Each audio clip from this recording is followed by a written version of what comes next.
É muito bom todo o papo que a gente está debatendo aqui. Eu acho que da parte de Londres, pelo que eu escuto vocês falar, tem similaridades, tem semelhanças. Porém, eu vejo também que as empresas inglesas estão tendo grandes dificuldades. Uma pelo Brexit, né, e outra pelo êxodo que aconteceu de imigrantes voltando para as origens. Ou seja, então, hoje a Inglaterra sofre grandes consequências de profissionais que começaram também a deixar metrópoles, né? Já que na nossa área a gente não precisa literalmente estar vivendo dentro dessa metrópole anymore. Então, o que eu vejo?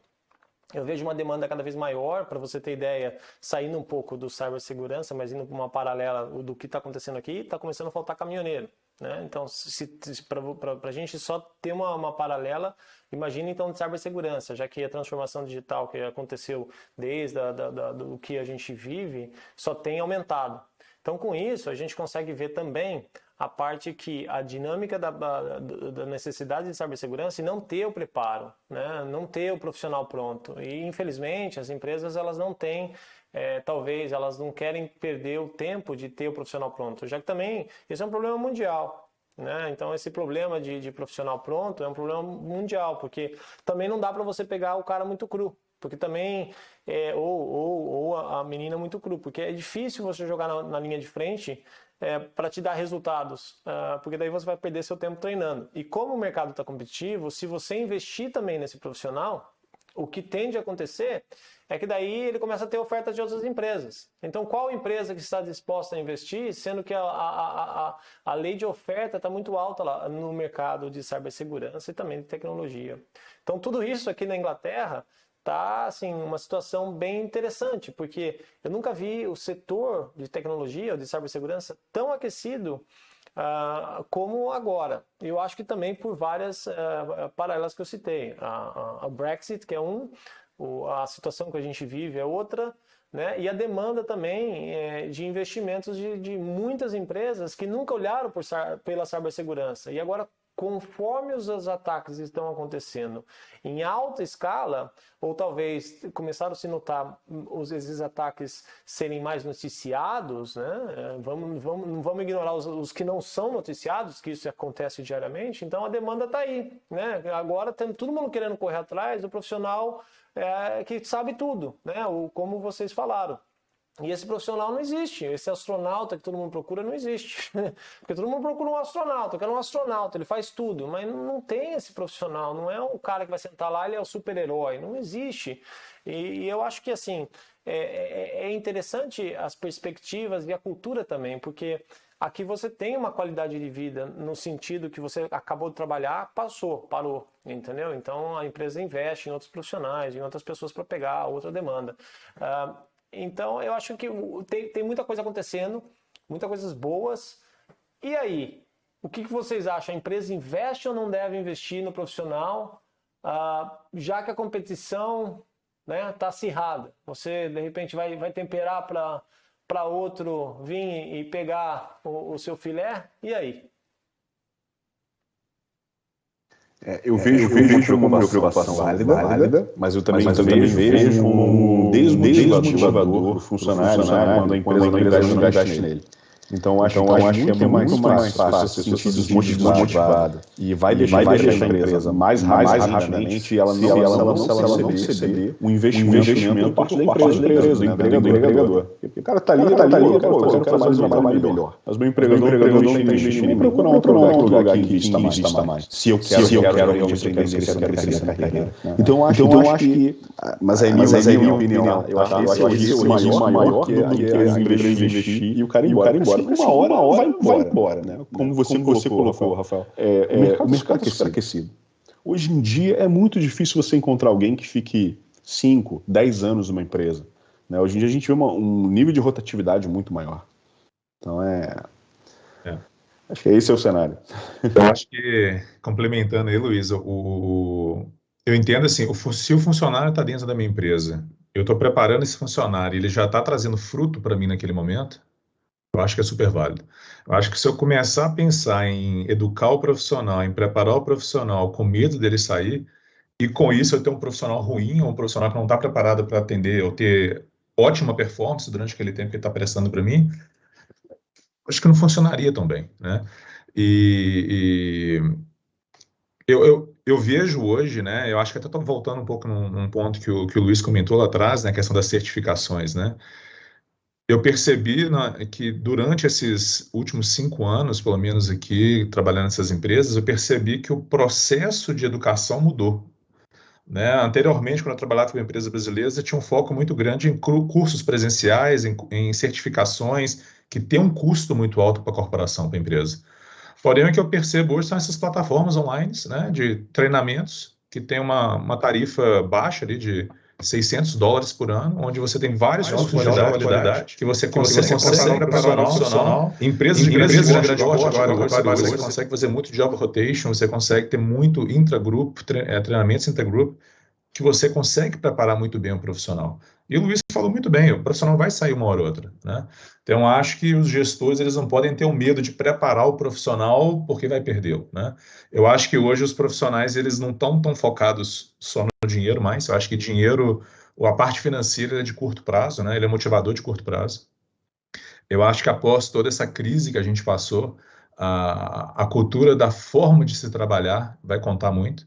E eu acho que se unir, né, o treinamento do profissional junto com o pacote da forma de se trabalhar naquela empresa, da cultura de trabalho, eu acho que aumenta e você tem um motivador maior para aquele profissional ficar durante mais tempo, você reter aquele talento, né? Então, assim, o trabalho remoto, ter não ser controlado pelo timesheet, né? Então, você ter mais o foco pelas entregas, você ter o trabalho mais ágil, a questão da organização mais flat, onde você tem livre acesso, decisões são tomadas de forma mais fácil, mais rápida. Então, eu acho que se unir o treinamento, né, com a forma, com a cultura da empresa, eu acho que isso é um facilitador para se reter o talento. Só complementar nesse ponto, a gente tem que lembrar também, eu acho que eu concordo com tudo que vocês falaram, mas eu também vejo que o profissional tem uma independência, a gente está até falando sobre isso, né? Independência profissional, inclusive no treinamento. Eu acho que são raras as vezes que a gente vai chegar para o profissional e falar, cara, faz esse treinamento aqui do Sams, faz esse aqui no First, faz esse aqui da Elisa. Não. A gente espera que o profissional também busque isso. E todas as vezes que ele busca, isso é, como é que eu vou dizer, essa proatividade, essa busca, ela é recompensada, ela é bem vista. Então, também parte do profissional também, né? Correr atrás aí desse tipo de treinamento. E vem cá, vamos lá, vamos falar agora como que foi a experiência nossa, talvez, um pouco de cada um, de chegar num país estrangeiro, porque muitas vezes a gente fala, eu quero ir vivenciar essa experiência, todo mundo, né, se dá bem, é fácil, né, é uma cultura, eu me adapto fácil. Eu posso falar do meu lado aqui, que, é o primeiro ano é uma adaptação muito difícil. Você não tem amigos, você não tem ninguém, né? Você é um desconhecido, né? Você não sabe nada, não sabe nem olhar quase na direção, você se perde, né? Então, fora comida, né? Você tem que se adaptar a um monte de coisas que eu acho que as pessoas têm a ilusão, talvez, que é fácil. E aí, foi fácil? Para mim foi muito difícil. Já posso falar que foi muito difícil o começo. Agora tá adaptado, agora tranquilo. Agora já né, tô em casa, me sinto em casa. Mas e aí? E vocês aí? Olha, eu vou fazer até uma brincadeira, Rafael, que eu acho que você está na posição mais fácil de todos nós aqui. Porque eu cheguei aqui na Holanda, é tudo em Dutch, né? O César, tudo em alemão. O Bernardo também na mesma situação. Então, assim, para você não ficou mais fácil que você não entende, o inglês é fácil, né? Mas você chegar num país em que você não fala nem o idioma, eu acho que isso ainda complica mais ainda as coisas, né? O idioma, às vezes, conta muito. Felizmente, aqui na Holanda, acho que 95% das pessoas falam inglês, tudo é inglês. Mas quando você recebe a cartinha do governo, ou você vai preencher o teu primeiro ano de imposto de renda, que é um calhamaço de mais de 100 páginas em Dutch, aí é que você começa a cair a ficha e fala assim, caramba, não, agora realmente tem que aprender. Culturalmente também é tudo muito diferente, a comida, como você colocou, é diferente. A cultura aqui, por exemplo, nas empresas, o holandês ele é conhecido por ser muito direto, né? Direto inclusive na visão de outras pessoas, chega a ser grosseiro, né? Se eles não gostam, eles falam, ó, tá uma merda, entendeu? Você pode melhorar nesse ponto. Mas para eles nada é pessoal, é tudo profissional, é tudo muito tranquilo, entendeu? Então esse eu acho que foi um dos aspectos mais diferentes para mim no início, né? E obviamente a adaptação da família, né? Que a gente pelo menos a gente chega aqui já com um trabalho, a gente está numa bolha de profissionais, mas quem vem com esposa, com filhos, é um pouco mais complicado. Né? Mas é um processo interessante, de aprendizado, mas é doloroso. Eu costumo dizer essa questão do idioma naturalmente, né? Falando da Alemanha, é até um aspecto bem relevante, até por isso, inclusive, eu tenho um canal, né? Fazendo minha propaganda aqui do canal, do perfil Alemanha Express, no qual eu incentivo profissionais a olharem a Alemanha, porque as pessoas têm Portugal, Canadá, né? UK como target, ou Irlanda por causa do idioma. Mas o que eu costumo dizer é o seguinte: a gente ganha um presente, né? Ou seja, o idioma, o inglês você já fala, o português você já fala, o espanhol você consegue aprender muito mais rápido. Agora, você vai ganhar um presente, que é um idioma alemão, que inclusive, Luiz, não sei se você sabe, né, que em alemão a gente tem o der de das, a gente tem o artigo neutro, são 3 artigos. No Dutch, você só tem um artigo, que é igual no inglês.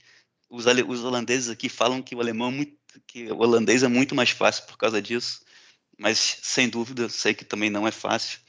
Mas, cara, mas curiosamente, né, eu tenho uma visão muito curiosa sobre isso, porque eu chego na Alemanha e de repente eu vejo uma quinta-feira antes do carnaval, todo mundo na rua. Quinta-feira antes do carnaval, 11 da manhã, não tinha ninguém no escritório, estava todo mundo na rua, a rua lotada de gente fantasiada. Então, assim, o pessoal saindo para tomar cerveja, fazendo aquilo que a gente tem como um viés de que o alemão é chato, que não é social, né, que não gosta que não gosta de curtir. Cara, qualquer oportunidade que os caras têm para ter vida social, a gente tem, para se fantasiar, eles vão. Então, culturalmente falando, eu vejo que a gente muito próximo do alemão, sinceramente, me surpreendeu positivamente o quão próximo nós estamos aí, né, na cultura do brasileiro, porque se eu for comparar com outras culturas, vou te dar também aqui um outro exemplo, experiência própria. Quando eu estava fazendo a carteira de motorista aqui, o nosso instrutor, o meu instrutor falou assim que ele não aceitava mais indiano, porque o indiano ele tentou 3 indianos e os caras não aceitavam a ordem para ele dar, entra para a direita, entra para a esquerda, por causa da casta do indiano, da família, que ele não pode receber ordem de ninguém mais. Né? Estou dando só aqui um exemplo, né? Lógico. Então, mas, ou seja, eu quero dizer que a cultura nossa do brasileiro, né, que tem toda uma herança europeia, então se adapta muito mais fácil do que a gente possa imaginar, do que eu poderia ter imaginado antes. Então, eu acho que isso também entra dentro do mercado de trabalho. É claro que a gente já falou aqui as questões né, de work-life balance, tem muito menos pressão, você tem, cara, a questão a gente tem uma cultura muito mais flat, você tem muito mais independência, autonomia, isso vai refletir também, um pouco diferente da cultura do brasileiro. Mas aos poucos você vai entendendo e daqui a pouco você já virou entrando na reunião pontual, já não perde mais o tempo. Né? Se entrar 2 minutos atrasado, você pede desculpa. E aí, pronto, já está inserido. Eu acho que a minha experiência é um pouquinho diferente da de vocês, porque eu tive o prazer de ser transferido, né? Então, o meu processo de mudança foi muito mais fácil, né? Então, como eu vim de uma empresa do Brasil para o headquarter em Viena após a fusão das empresas, né? É claro que eu tive um suporte muito maior, né? Empresas por detrás, consultorias de techs, consultorias de mudança, consultorias para me ajudar a saber como é que eu ligava o fogão. Então, assim, realmente é muito mais fácil, né? Então, foi um processo bem mais simples, né? Porém, eu acho que qualquer pessoa que está buscando o mercado europeu é um mercado tradicional, com culturas muito específicas em cada país. Eu acho que o principal fator de sucesso, e eu falo isso com experiência, porque junto comigo vieram outros 100 brasileiros, né? E cada um em diferentes posições, com diferentes situações pessoais, com família, sem família, E aquelas pessoas que ainda permanecem aqui, que muitas já voltaram, depois de 2, 3 anos, aqueles que permanecem foram aqueles que vieram com cabeça aberta, né? Tipo, eu não estou mudando para esse país achando que eu vou achar um Brasil lá, um pequeno Brasil lá perto, onde eu vou sair, vou fazer churrasco todo dia, onde eu vou encontrar com os amigos, fazer festa todo dia, onde todo mundo vai ser meu amigo, onde eu vou fazer amigo na empresa, onde eu vou fazer amigo na rua. E eu falando também, é claro, um pouco da Áustria, Alemanha, né? Mas a cabeça tem que ser aberta, né? A pessoa tem que ser aberta a mudanças. Eu acho que isso facilita demais o processo. Agora, aquelas pessoas que realmente estão ali com aquela viseira e tentando buscar encontrar aquilo que tinha no Brasil, ou seja, unir o melhor dos dois mundos, isso é impossível, né? Então, a gente vai ganhar muita coisa aqui, mas é claro que a gente vai perder muita coisa. Então, eu É, acho que isso é muito importante. O presente do César matando essa propaganda, né, César? Esse presente de grego, quer falar o alemão, porque é muito difícil, né? Eu tenho uma Muito pergunta. esforço, mas Desculpa, é outro pode fator, falar. né? Eu acho que a gente vai entrar, vai aprender o alemão, mas se não aprender também, não quiser aprender, a gente nunca vai estar inserido na cultura do país, né? Então a gente sempre vai estar se vivenciando com pessoas internacionais, com culturas internacionais, e não realmente aquela cultura local. só para complementar, Bernardo, eu acho que com certeza, realmente eu falei que é muito mais próximo à cultura, mas naturalmente está longe de ser aquilo que você possa esperar do Brasil. É simplesmente aquela velha expectativa versus realidade, né? Eu tinha uma expectativa de ser diferente, quando eu vi, na verdade, era diferente, era outra situação. E ainda também que eu queria complementar o seguinte, quando eu cheguei aqui, a primeira reunião foi um almoço que eu tive com o diretor, com o chefe, e eles falaram, cara, olha só, a gente trouxe você porque a gente quer, na sua área só tem alemão, a gente quer trazer um viés de fora, a gente quer trazer uma cabeça de fora, a gente quer abrir a cabeça dessa galera, então só para a gente também colocar, é isso que a gente tem sido muito bem recebido nesse sentido, né? Então, cada vez mais, ainda mais agora, digitalização chegando, o mundo, né, totalmente mais aberto, então, aqui na Alemanha, precisa demais, demais. Muita gente se aposenta, é uma questão da Europa como um todo, né? Muito mais pessoas se aposentam todos os anos e precisam de novos profissionais. Não tem profissional suficiente e natural que eles vão precisar de gente de fora, mas é natural também que eles vão falar, pô, gostei aqui do brasileiro. Tanto é que eu fui o segundo na empresa, hoje nós somos 11, depois de 3 anos. É, Então, certamente temos aí oportunidade brasileiro é para igual todo o mundo. Gremlin, né? Eles vão aumentando, né, a proporção, né? É bem interessante, né? Porque também você vai trazendo um, vai trazendo outro também. Na minha empresa tenho bastante brasileiro e também tenho alguns contratados lá no Brasil trabalhando e auxiliando a gente. Então, assim, eu sempre tenho também a perspectiva que hoje, com essa demanda também de cibersegurança, a gente consegue ter contratos. Você deixa de precisar do visto, né? Olha só que maravilha. Antes a gente tinha um grande problema que os brasileiros falavam assim, mas para ir trabalhar fora eu preciso de visto. Hoje, com essa nova demanda, não necessariamente. Eu acho que a gente tem que fazer uma troca aqui. Em vez do visto, você vai ter que ter o idioma, como foi falado, né? Então você vai ter que dominar a língua do país e também habilidades técnicas, né, que você pode ajudar aquela empresa. Então, assim, o céu é o limite. Né? E já entrando nesse ponto aqui, como eu sei que o Bernardo, o Luiz e o César fazem entrevistas, vamos lá, dica deles e depois eu falo também a minha dica que eu posso passar, assim, das entrevistas que a gente faz, porque, nossa, eu fiz uma essa semana que foi até, assim, engraçado, mas vamos lá, porque é bom a gente compartilhar e ajudar as pessoas também a buscar, a melhorar e também entender o que é estar do outro lado da moeda, né? Essa eu vou começar, então. Primeira coisa, especialidade. Cara, a especialidade vem de especial. Então, você tem que entender o que de fato você tem como especialidade, não somente na sua formação, naquilo que você tem de experiência, né? Então, se tem uma vaga, cara, procurando alguém para Red Team, Offensive Security, não adianta, se você só fez Blue Team, vai querer aplicar. Você tem que entender qual é a sua especialidade, fazer uma pesquisa, procurar trabalho, dar trabalho, fazer uma pesquisa muito bem elaborada, e se posicionar, fazer uma cover letter no Brasil não é pouco usado, né? Aqui é mandatório. Então você tem que fazer a sua apresentação, você tem que colocar a sua motivação. E se você numa cover letter colocar, identificar qual é o problema que o profissional precisa, que a empresa precisa, que o hiring manager precisa, meio caminho andado. A segunda coisa é, cara, que é objetividade.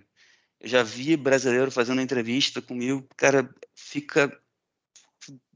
dá meia volta no mundo, né, até você chegar no ponto.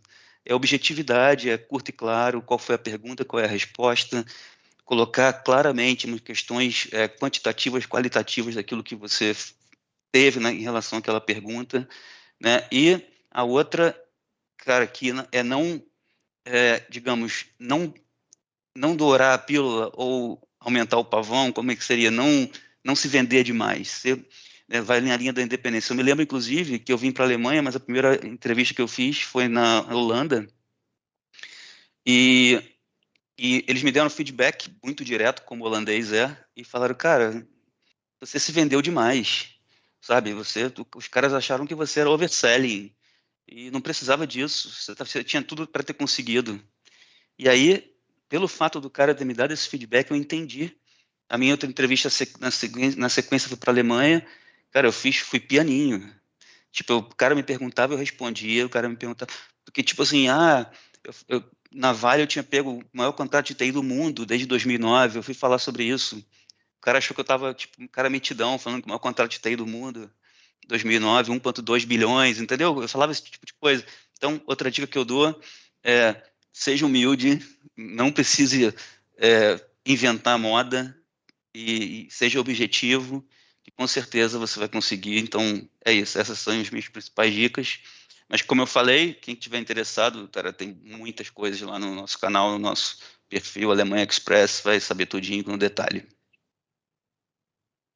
Vamos lá, Bernardo, vamos lá pro próximo. Ô, Luiz, vai lá, Luiz. Já tava até engatilhado ali. Vai lá. Beleza. Eu achei interessante essa colocação do César, né, essa experiência que ele teve, porque essa é uma das coisas que eu vejo muito aqui na Holanda também, né? Aqui é uma cultura totalmente diferente da cultura americana, onde na cultura americana a gente vê muita gente, cada um querendo se destacar cada vez mais, e é bem visto, né? Essa competição. Aqui não, aqui é justamente o oposto.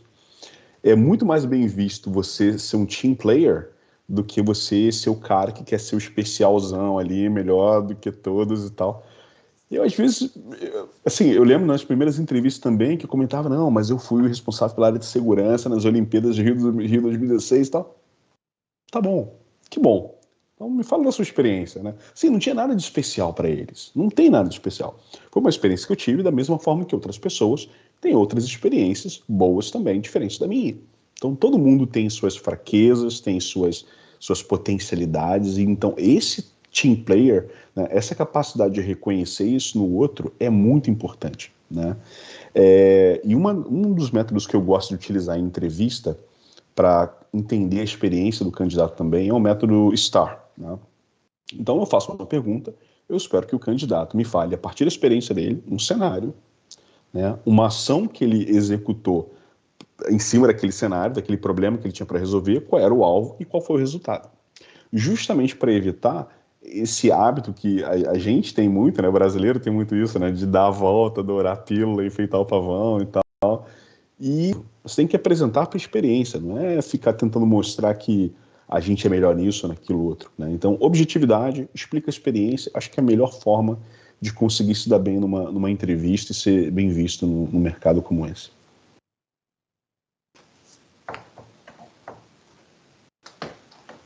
Acho que eu vou trazer só um ponto, né? Mas eu acho que isso é para qualquer entrevista internacional, né? Esteja preparado com o inglês afiado, né? Porque a comunicação ali faz toda a diferença, né? Então, aquela velha história de colocar no currículo que você tem o inglês fluente, mas na hora da conversação ali não sai, eu acho que já começa errado, já vende a imagem de forma errada, né? Então, acho que só trazendo a questão do idioma, né? Tem que estar preparado, tem que estar com o inglês afiado, porque vai ser o dia a dia, né? Então, eu acho que isso também faz muita diferença. Eu faço muita entrevista com candidatos internacionais. O meu time hoje são 7 nacionalidades diferentes. Então, assim, todo momento é inglês e tem que estar preparado, não tem jeito. Isso faz uma grande diferença na entrevista. Eu posso compartilhar Bernardo, assim, eu acho que um ponto interessante e Luiz. importante com relação ao inglês que você colocou, foi até uma dificuldade que eu enfrentei pessoalmente, ok, eu tinha o inglês, conversava inglês porque já tinha essa experiência antes com quando já trabalhava no Brasil, por conta das Olimpíadas, né, tudo era em inglês. Mas, na hora de escrever um relatório, um hábito que eu tinha e que eu já vi muita gente ter é escrever o relatório em inglês, ou qualquer documentação em inglês, mas como se estivesse traduzindo do português para o inglês. Porque a gramática é diferente, então isso também é importante, né? O inglês falado é importante, mas a gente entender como escrever uma boa documentação em inglês também é de extrema importância. Eu acho que vocês tocaram um ponto muito interessante, porém, porque a comunicação, em fato, é crítica para aquele profissional também conseguir navegar, né, durante crises. Imagina se você não tem uma comunicação afiada, como que você vai conseguir ajudar o time num cenário de um incidente, né? Porque ainda mais, vocês falaram um ponto muito interessante, quando você está no estresse, que você precisa se comunicar perante uma situação de incidente, se o inglês não vai ser o mesmo, a pressão aumenta, você trava, né? No telefone você... Então, assim, é muito importante ter um inglês afiado. Assim, é tão importante quanto os skills que vocês têm, porque hoje, né, como eu disse, o visto talvez não seja mais necessário porque você não vai viajar, mas você vai trabalhar num lugar da sua casa, hoje que isso é permitido. Aliás, isso também mudou no cenário aqui que eu posso falar em termos de recrutamento. Hoje, as pessoas só buscam remote working. Elas não querem mais saber de ter para o escritório. Então, também as empresas estão tendo dificuldade, se tem aquelas empresas que quer que o funcionário vá até a empresa. Bom, eu posso falar que é um mix, né? Eu gosto de, às vezes, ir no escritório também para voltar, né, me socializar e, né, ter aquele bate-papo também no café, que é legal, né? Então, para também lembrar das pessoas, né? A gente também é ser humano. Mas eu vejo também que agora passou a ser uma grande dificuldade, mas também oportunidade para países poderem também contribuir com mão de obra, né? Seja ela qualificada e também, talvez, um custo efetivo para a empresa que está contratando. E eu lembro que, acho que o César até comentou, né, César, que vocês estavam buscando profissionais de outros países, até fazendo onboarding desses funcionários, né? Ou seja, mandando o laptop até para ele ir lá trabalhar lá. Sim, tem gente do meu time, inclusive no Peru, hoje, trabalhando para cá. Uma questão até difícil, né? As empresas tiveram que se adaptar, que é uma coisa difícil até na Alemanha, porque tem muita burocracia, muita regra a ser seguida, acho que eles adoram regra, mas foi possível. Eles conseguiram fazer com que a gente fizesse um onboard de um cara no Peru. É para ele vir, na verdade. Até hoje, tem um ano que ele está com a gente e não conseguiu ainda vir. De repente, isso até está mudando, como você falou. Mas só uma questão em relação ao visto que você citou, em relação à Alemanha, é o seguinte: em março de 2020, a lei de imigração da Alemanha mudou, então ela considera que TI é uma área que precisa muitos profissionais, então você pode exercer a função de TI sem ser formado, inclusive, sem ser formado em TI ou sem ser formado de graduação. Já é possível. O que vai ser levado em consideração vai ser a sua experiência. Então, aqui na Alemanha, então, por exemplo, você pode ser economista, você pode ser jornalista, você pode ter feito um curso técnico ou nem ter completado nada e você pode vir aqui se você tiver comprovação de que você tem a experiência pelo trabalho que você está vindo, você ganha o visto.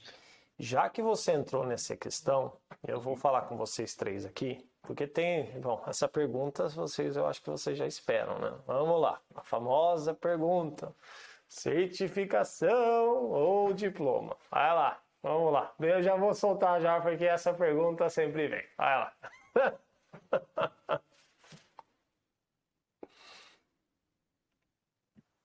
Bom, vou falar da minha experiência, então, né? Ou melhor, dentro das duas empresas que eu tive, né? Pelo menos na Áustria, diploma, né? Certificação aqui definitivamente não é valorizada, ou melhor, ela é uma prova de que você tem um conhecimento básico, mas igual a gente falou no início, eles estão buscando aqui o especial, a especialidade, né? Então, a experiência conta até mais do que o diploma, mas eu vejo hoje que a formação, ter o Masters, por exemplo, ela é mais válida até do caráter de RH, né, como valorização, benefícios, etc. Ela traz mais benefícios para o empregado do que a própria certificação. E na prática, e hoje eu trabalho numa empresa que só de segurança da informação são cerca de 200 profissionais, não tem o foco desses profissionais serem certificados ou terem certificações, né? Então, Eu acho que de experiência é o que eu posso. Cara, Não, por favor, César. só para completar, eu não tem muito o que agregar. Para mim, na Alemanha também é exatamente isso que o Bernardo falou. Só para corroborar, é que é natural que os profissionais aqui eles façam mestrado. Então é até difícil, porque então os caras eles começam muito tarde no mercado de trabalho, porque todo mundo faz o mestrado. Então, realmente, é o que o Bernardo falou, o mestrado é para o cara até ganhar um pouco mais, vamos falar assim. Se o cara der mestrado, ele vai ter um pouquinho mais de salário, então, e de certificação, cara, fora se tiver alguma muito na moda ou no hype, tipo Offensive Security, que é o caso, né? Mas, assim, mesmo assim, é muito para mostrar que o cara realmente sabe, mas realmente diploma, a resposta, o objetivo é diploma. É interessante porque aí, de novo, a gente entra na questão cultural, né? Aqui na Holanda, estatisticamente, só 25% dos estudantes vão para a faculdade. Isso é uma questão cultural, não é porque é difícil e tal. Não, é da cultura deles, né? Eles não buscam tanto a formação universitária. Então, não há uma obrigatoriedade. Normalmente, dependendo da vaga, o que eles pedem é um diploma eles chamam de HBO, que é como se fosse o bacharelado, ou experiência idêntica, né? Então, assim, se você tem 5 anos de experiência, já é o equivalente ao diploma ali de bacharelado e tá beleza. Então, conta muito mais a experiência. Em segundo lugar, a certificação. Por último, conta o diploma. Tanto que eu vim para a Holanda porque eu tinha 2 certificações que eles estavam buscando muito, que era o SCP e o SCE, né, da Offensive Security, que era muito mais importante do que meu diploma. Nunca me pediram meu diploma. Nem no processo de imigração eu tive que mostrar meu diploma para ninguém, para o governo, para a empresa, para nada. O meu CIO atual, da minha empresa, ele não tem grau universitário. Ele fez faculdade, mas não terminou, então não tem o diploma. E beleza, o cara tá lá, se leva. Porque ele tem experiência. O cara tem mais de 20 anos na área. Né? Então, isso é um aspecto interessante, porque é cultural. Bom, Agora, trazendo uma lembrança que eu tive aqui, né? Eu também atuo no mercado da Romênia. E lá, certificação a rodo. Todo mundo tem certificação. Todas as certificações que nós pedimos no Brasil, né? As top certificações dos super profissionais, todos os profissionais têm. Eles já saem da faculdade fazendo todas as certificações. Já fiz várias entrevistas com romenos. Você pega o currículo e fala, putz, esse cara conhece de tudo, sabe tudo, mas aí falta experiência. Então, tem o diploma, tem a certificação, mas chega na entrevista, não vai, porque você vê que falta muita experiência. Então, eu acho que também isso é um pouco do porquê, eu falo da Áustria e também da Alemanha, que teve o comentário de que não se valoriza tanto certificação e sim a experiência. bom, a gente está 8 minutos para acabar a nossa live. Para a gente já para vocês já devem ser quase meia-noite, né? Para mim vai ser 11 horas. Então, obrigado, né, por vocês fazerem o sacrifício de estarem acordados. Eu sei que as famílias estão tudo dormindo, a gente está até falando baixinho aqui para não acordar todo mundo, não é verdade? Mas vamos lá, tem umas perguntas aqui que mandaram aqui para a gente terminar, acho que algumas perguntas, porque o papo foi tão bom que a gente até descontraiu e a gente falou de muitas coisas interessantes, mas vamos lá. Assim, a primeira pergunta que eu tenho aqui é se não, de repente as empresas não fariam um contrato como se fosse um empréstimo para a pessoa se qualificar e a pessoa ficaria por um tempo necessário. Sabe, tipo, eu vou trabalhar e aí você me paga o meu treinamento e eu fico 3 anos eu não saio dessa empresa. Eu acho difícil aqui na Inglaterra acontecer isso, porque exige muita burocracia e eles são contra a burocracia, mas aí eu não sei, vocês viram alguma coisa nesse sentido ou não?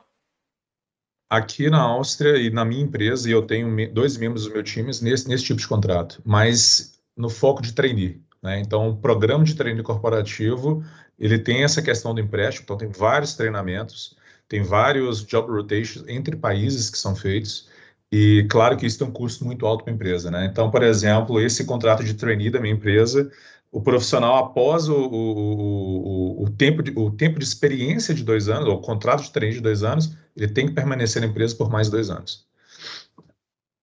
E aí, com as cláusulas, caso ele não fique, ele tem que pagar a porcentagem proporcional daquele custo que eles tiveram. Na Alemanha é muito tradicional isso, inclusive, porque é uma das grandes, digamos, é um dos grandes fatores que a Alemanha se reergueu pós-guerra, que ela criou cursos técnicos chamados Ausbildung, onde colocava já gente treinada dentro das empresas e as empresas pagam metade do curso. Então, é como se é chamado Duales Studium. Eles estão dentro da empresa, mas também estão no curso. E você recebe para isso. Então, isso já faz parte da cultura. Então, você teria que fazer um curso técnico durante essa experiência, para depois que terminar, aí você conseguir um contrato full de trabalho. Mas sim, é possível. É possível. Aqui eu já vi também, principalmente consultorias, né, empresas que pagam uma certificação, um treinamento para o funcionário, e existe uma obrigatoriedade dele permanecer por mais 1, 2 ou 3 anos na empresa, né, e se ele sair antes desse período, desse prazo, ele tem que pagar à empresa proporcionalmente o valor daquele tempo que resta. Né, mas é razoavelmente normal encontrar isso aqui. Muito bom. Bom, na Inglaterra eu acho que por causa do Brexit eles não seguiram essa moda não. Aqui é um pouco mais difícil. Eles vão talvez dar privilégio, talvez até aplicar para visto se realmente for um skill especial que a gente não consegue encontrar localmente, né? Talvez até fazer um processo bem mais burocrático do que de repente a parte do contrato. Eles veem que eles têm medo de investir e perder esse candidato e também o tempo. Então eles tentam primeiro focar em contratar a pessoa pronta, né? Mesmo que seja um pouco mais cara. Eles falam que é talvez um pouco de falsa economia.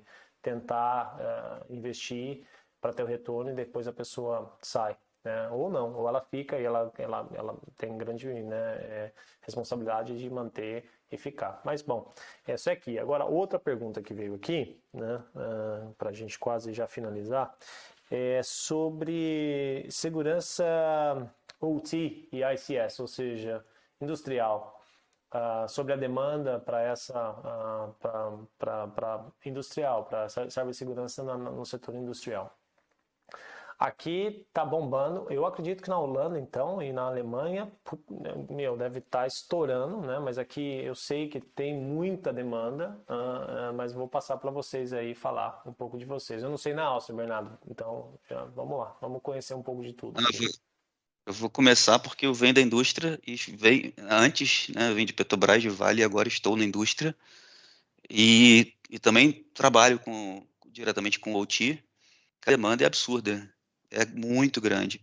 Não só para quem é da engenharia OT para fazer parte das plantas da defesa das organizações, mas como para dentro dos vendors. Por exemplo, cara, eu tenho muita vaga de engenheiro de segurança. Aqui na Airbus, por exemplo, tem um monte que daqui quase dá para ver. A Airbus tem também muitas empresas aqui no norte da Alemanha como é que fala, de energia eólica, né? Por exemplo, de você ser engenheiro de produto para dentro dos produtos das turbinas eólicas e tal. Então, assim, Siemens, Bosch, por exemplo, bem, são infinitas as oportunidades na área, sem dúvida. Eu também venho desse mercado, né? Então, eu acho que não só na Alemanha, que realmente é muito forte, o mercado suíço tem crescido demais, muito foco em OT. E na Áustria também eu vejo um crescimento muito grande, né? Então, eu acho que eu acho que o ponto é não tem profissionais ainda prontos para atender essa demanda. Não tem. Falta muito profissional. Não apenas para estar dentro das empresas ali nas empresas de indústria, mas também nas consultorias, né? As consultorias também não têm profissionais suficientes para atender a demanda do mercado. Então, eu acho que esse é uma oportunidade muito grande para os brasileiros que queiram vir para cá. Eu concordo com o Bernardo, realmente que tem essa demanda muito grande e existe uma oferta baixa ainda na quantidade de profissionais nessa área. Aqui na Holanda tem bastante oportunidade também, até porque tem grandes empresas como a Philips em Eindhoven, por exemplo, outras grandes empresas, indústria tem bastante, tanto quanto na Alemanha, aqui na Holanda também tem um parque industrial absurdamente grande e eles necessitam muito disso. Mas eu enxergo também que ainda falta uma certa maturidade de muitas empresas, né, de dar a devida importância. E eu acho que quando isso começar a crescer, a demanda só tende a crescer, a demanda por profissionais, né? Porque conforme vai aumentando a maturidade da empresa, a demanda por profissionais também aumenta. Então, é uma boa área de se investir para uma boa formação. Tá, ó, eu vou para a última, eu prometo, tá? Porque eu acho que é muito interessante essa pergunta, porque eu sei a resposta, eu acho que é muito importante, porque é uma cultura bem, acho que talvez onde o Brasil tem que evoluir, vamos dizer assim, não aprender, mas evoluir. E a pergunta é o seguinte, faixa etária, né? É necessário, na Europa, você talvez ser novo ou velho, né? Aqui posso falar da Inglaterra. Ao contrário do Brasil, a faixa etária, quanto mais velho, significa talvez mais experiência. Não necessariamente nessa mesma ordem, mas eles não contam faixa etária. É até considerado discriminação se você tem esse tipo de raciocínio. Então, mas eu estou falando da Inglaterra, por isso que eu achei muito interessante trazer essa pergunta. Mas vamos lá, passo para vocês. Eu acho uma pergunta interessante. Aqui na Holanda não existe essa questão da discriminação, como tem no Reino Unido, que essa parte regulatória é muito mais forte no Reino Unido, realmente. Mas aqui, como existe aquilo que o César colocou antes, né, que é a proteção ao emprego, você vê você vê pessoas trabalhando nas empresas por 20, 30, 35 anos até se aposentar. Porque aqui se valoriza a experiência, se valoriza o conhecimento que a pessoa tem daquela área. É a especialização, né? Então, preza-se muito mais um profissional já com uma certa idade, 40, 45 anos, porque tem uma estrada longa por trás dele, do que um profissional que está começando a carreira e, teoricamente, ganharia um salário mais baixo, né? Então, a idade conta positivamente. Eu acho que olhando ali para o lado da empresa, do gestor, né, da empresa que vai ter um custo muito alto de trazer o profissional, eu acho, concordo com o que vocês falaram, 100%. Porém, do lado do gestor, eu acho que se a pessoa já é um pouco mais velha e ela não tem o visto, então, por exemplo, está saindo do Brasil para vir para cá, eu acho que ela sai um pouquinho atrás porque o custo de transferência para garantir esse visto, e aí existe assim o preconceito muito grande, pelo menos na Áustria, na entidade que emite o visto, para pessoas mais velhas, porque eles pensam o que essa pessoa vai trazer de valor para o país. Então, tem até questões que você responde nos formulários referentes a isso, né, para entender um pouco do valor que você traz. Então, assim, eu acho que em alguns casos pode existir, sim, um certo preconceito, mas mais por questões do visto, né? Então, eu acho que sem o visto, ou se a pessoa já possui o visto, o passaporte europeu, eu acho que esse ponto ele não é considerado. Tá. Mas eu queria agregar nesse sentido, porque existe uma questão exatamente voltada para o visto, pelo menos na Alemanha, Bernardo, que funciona assim, a partir dos 45 anos, por conta do plano de previdência, né? Então, a partir dos 45 anos, a pessoa vai contribuir menos.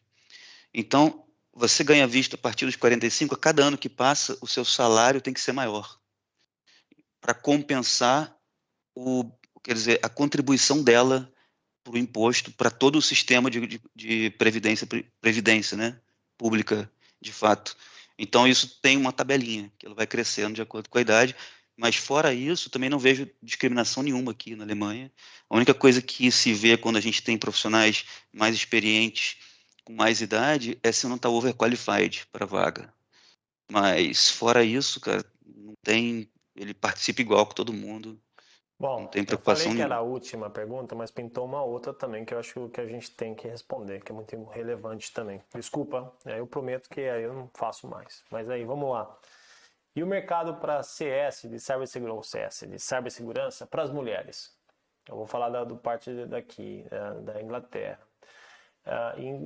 Eu não lembro o nome de um país europeu, eu acho que no East European, né, que tem um país no qual tem mais mulheres engenheiras do que homens. E isso tem a ver por motivos da Segunda Guerra Mundial, no qual elas que foram fazer a engenharia e não os homens. E hoje é um país no leste europeu, não lembro qual, que é uma grande proporção de mulheres. Bom, mas vamos lá.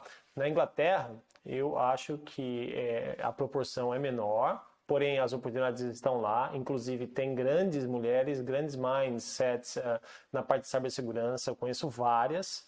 É fenomenal, a oportunidade existe para todos, é um mercado free market, então se você tem o conhecimento, você tem também uma carreira, independente do seu sexo, né? Então isso é normal, né? Vejo que as mulheres, elas talvez não, né, por eu estar na faculdade dando aula, eu dei aula de cibersegurança para undergraduates e mestrados também aqui na Inglaterra, eu notei que sempre, todas as classes, a proporção sempre é menor das mulheres, né? Então, assim, não é... E a gente até debateu uma vez na faculdade como que a gente poderia atrair as mulheres mais para a cibersegurança. E é uma coisa muito difícil. Por mais que você faça marketing, incentivo, eu não sei a resposta, mas assim, a gente tenta sempre trazer oportunidades para que elas possam também fazer parte. Aliás, a gente precisa, a demanda está aí, né? E a gente precisa de mais pessoas para também trabalhar junto com a gente. Mas passo para vocês aí. O, o país que você comentou é a Lituânia. Eu já li essa matéria. E eu acho que não apenas existe, o mercado ele é bom para as mulheres, como na empresa anterior em que eu estava e na atual, ou seja, nas duas empresas que eu tive experiência aqui na Europa, ambas existem programas de valorização ou de oportunidades para as mulheres, ou seja, não apenas existe a entrada, mas como existe também o crescimento até um pouco mais fácil devido às empresas terem a necessidade de aumentar a quantidade de mulheres dentro das posições gerenciais também, né? Então, eu acho que para o mercado feminino, eu acho que isso é muito positivo, porque não apenas elas podem vir, mas também elas podem ter oportunidades muito boas dentro das empresas. Porque as empresas atualmente têm programas visando esse aumento. Não só com mulheres, sem dúvida nenhuma, também problema nenhum, muito pelo contrário, existe também incentivos para esse sentido, mas como qualquer outro tipo de discriminação. Não existe, simplesmente não existe cor, religião, raça, background, disso, daquilo. Cara, esquece. Não existe isso. A Alemanha está acostumada a receber, a Europa como um todo, né, tá acostumada a receber gente de fora, imigração, tanto, né, quantos europeus não foram ao Brasil e né, quantos brasileiros não vieram, então tá acostumados também a saírem, irem e voltarem, cara, então é, não tem discriminação nenhuma e as mulheres são É super um bom bem-vindas ponto, e César. seria até uma vantagem hoje em dia, né? Porque É tão, um como grande você ponto falou, que você tem está menos falando. no mercado. É um grande ponto que você está falando sobre isso. Eu nunca presenciei esse tipo de discriminação, mas né, posso falar por mim. Mas vai lá, Luiz, você. Aqui no Holanda também a gente enfrenta a mesma situação, né? A diferença de quantidade de homens e mulheres trabalhando na área de segurança é muito grande, né? Infelizmente tem muito poucas mulheres trabalhando nessa área, mas existe na área de TI em geral, existe um programa, existem vários programas que buscam trazer uma diversidade maior para as empresas, né? Eu já trabalhei, e com relação à discriminação, como o César colocou, né, que é bem menor aqui, eu já trabalhei numa empresa em que a gente trabalhava numa sala grande com 16 pessoas e tinham 11 nacionalidades diferentes nessa mesma sala, né? Então é um ambiente muito multicultural e isso eu acho muito positivo aqui. Não só o fato de ser multicultural, mas também pelo fato de não discriminação, pelo menos aqui na Holanda isso é muito forte, né? Entre homens e mulheres, o nível de importância é o mesmo nas opiniões, no salário mesmo, o nível de disparidade é muito menor.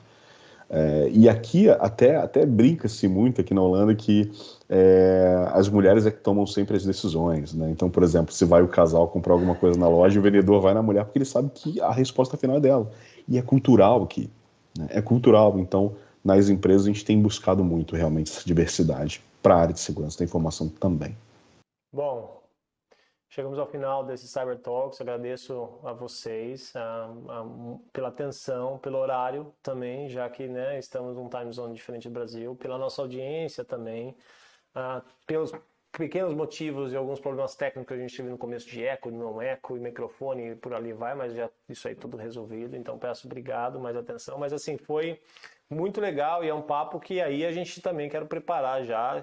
A gente não sabe como a gente vai fazer, a gente começou a conversar sobre esse negócio do time zone aí quando a gente for fazer a última da série, que é a global. Então eu não sei como a gente vai fazer, César, ou o Bernardo ou o Luiz, a gente vai ter que se ajeitar aí, dar um jeito, né? Não sei, só tô deixando no ar aqui porque a audiência aqui já tá pedindo aí, vai ter essa série aí. Mas obrigado, boa noite para vocês aí na Alemanha, na Áustria e na Holanda. E pode falar a última aí, manda seu recado. Eu quero falar, porque eu faço questão de falar isso. Só agradecer, Rafael, e ao Cyber Security Summit Brasil. Cara, é você que vem tantos anos aí, né, estando aqui tantos anos vivenciando, né, morando longe, mas ao mesmo tempo preocupado em agregar, ao mesmo tempo preocupado em levar conhecimento para o Brasil. Eu dou valor muito valor a isso. Parabéns pelo trabalho. Pode contar comigo aí sempre que precisar. Boa noite. Obrigado. Amém. Obrigado. Eu agradeço primeiro pelo convite do Rafael, do Cyber Security Summit, também a todos que estão assistindo, e faço coro junto com o César, Rafael. Esse trabalho que você realiza realmente é de grande importância, porque a gente tem uma demanda tão grande de profissionais nessa área, e esse tipo de informação que você leva para todos nos ajuda a conseguir conquistar mais profissionais, mais pessoas para trabalhar conosco. Parabéns. Não, obrigado, fico bem grato, né? A gente sabe como que é, né? Cibersegurança, a gente vai lá, trabalha, mas, cara, obrigado, nem tenho palavras para agradecer o carinho aí com a gente e com toda a nossa equipe aí. Mas vamos lá, vamos para a próxima. Muito, Rafael, muito obrigado, agradeço. E ótimo esse bate-papo, super descontraído, acho que estou sempre aprendendo com vocês. Foi um prazer enorme. Agradeço pelo convite. Até a próxima, até a Global. Valeu, pessoal, abraço, boa noite.